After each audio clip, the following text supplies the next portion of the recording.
ભરૂચના સાર્થક foundation charitable trust તથા વન વિભાગના સંયુક્ત પ્રયાસથી કરુણા અભિયાન અંતર્ગત મકર સંક્રાંતિ દરમિયાન પક્ષીઓ અને માનવ જાનહાનિ અટકાવવા માટે એક સરાહનીય પહેલ કરવામાં આવી હતી। આ અભિયાન અંતર્ગત શહેરની વિવિધ શાળાઓના અંદાજે 5000 વિદ્યાર્થીઓએ મળીને 900 કિલો જેટલા વેસ્ટ પતંગના દોરા એકત્રિત કર્યા હતા। ચાઇનીઝ અને વેસ્ટ દોરાના કારણે થતા પક્ષીઓના મોત તેમજ માનવ અકસ્માતો અટકાવવાના ઉદ્દેશ્ય સાથે સેવાકીય પ્રયાસ કરવામાં આવ્યો હતો। વિદ્યાર્થીઓમાં પર્યાવરણ અને પ્રાણી પ્રત્યે સંવેદનશીલતા વધે તે હેતુથી આ અભિયાન હાથ ધરાયું હતું।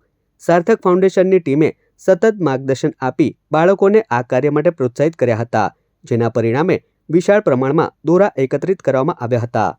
આ વખતે 52 થી 55 સ્કૂલમાં સંપર્ક કરવામાં આવ્યો હતો અને લગભગ 90% સ્કૂલોની અંદર દોરા અમારી પાસે એકત્રિત કરીને બાળકોએ જમા કરાવ્યા છે સ્કૂલ તરફથી।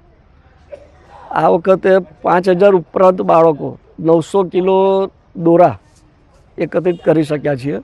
અમે બાળકોને પણ પ્રોત્સાહિત કરતા હોય છે બોલ પેન, પેન્સિલ, સર્ટી વગેરે આપીને। આની અંદર મુખ્ય ફાળો અમને સપોર્ટ વન ખાતાનો પણ મળી રહ્યો છે, જે નોંધપાત્ર છે। અને હજી પણ લોકોને વિનંતી કરીએ છીએ કે ચાઇનીઝ દોરા અને બધાનો ઉપયોગ ઓછો કરો।